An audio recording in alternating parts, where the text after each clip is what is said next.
అయితే ట్రైలర్లో ఒక 3 అంటే అబ్బాయిలకు ఉన్న క్వాలిటీస్లో 3 చెప్పారు కదండి అల్లు అరవింద్ గారు ఇక్కడ. ఆల్ఫా అని, మాస్ అని, చబ్బీ అని. సో మీరు ఏ టైప్ యంగేజ్లో ఉన్నప్పుడు?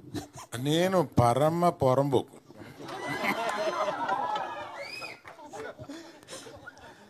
చాలా ఒక్క మాటతో చెప్పాను. అందుకే ఇప్పుడు కూడా స్టేజ్ మీద అక్కడక్కడ మీ చిలిపి చేష్టలు కనిపిస్తాయని. పరమ రౌడీ బాయ్స్లోకి వచ్చానండి నేను.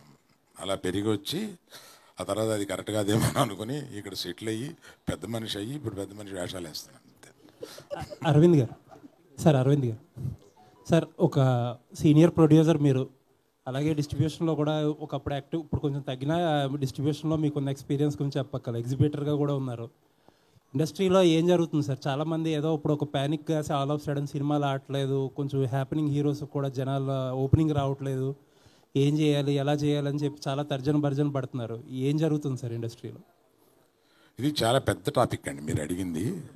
నేను మాట్లాడటం మొదలు పెడితే అది ఒక 20 నిమిషాలు మాట్లాడాల్సి వస్తుంది. ఇంకో సందర్భంగా మాట్లాడతాను. మీకు మట్టుకు మీరు అడిగిన దానికి చిన్న బ్రీఫ్గా చెప్తానండి. మనకి కోవిడ్ వచ్చి అదృష్టం వల్ల దురదృష్టం వల్ల ఓటీటీ అనే దానికి అలవాటు పడ్డాం. ఆ ఓటీటీ దానికి అలవాటు పడడం వల్ల వచ్చిన ఇబ్బందులు ఇవన్నీ. కాకపోతే మార్పుని ఎవరు ఆపలేరు. ఓటీటీ అనేది వచ్చిన ఒక మార్పు, ఆ మార్పుని ఆపలేరు. ఆ మార్పుని మించి సినిమా థియేటర్కి రావడానికి సినిమా చాలా బాగుందిరా అని అంటే తప్ప సినిమా థియేటర్కి రావట్లేదు. కనుక చాలా బాగుంది అని అనిపించడం దర్శకులది నిర్మాతలది వాళ్ళ బాధ్యత. జనం రావడానికి రెడీగానే ఉన్నారు.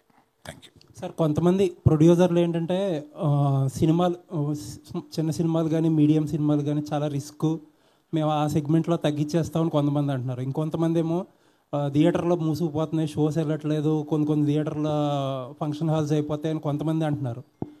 ఆ 2 విషయాల్లోని గీతా ఆర్ట్స్ ఎలా చూస్తుంది ఆ సెగ్మెంట్ని? అంటే ఇది చిన్న సినిమా మీడియం సినిమా రెండింటి మధ్య సినిమా తెలియదు, కానీ ఈ సినిమాని మేము తీసాము, రిలీజ్ చేస్తున్నాము. దీని రిజల్ట్ని బట్టి కూడా మాట్లాడుకోవచ్చు.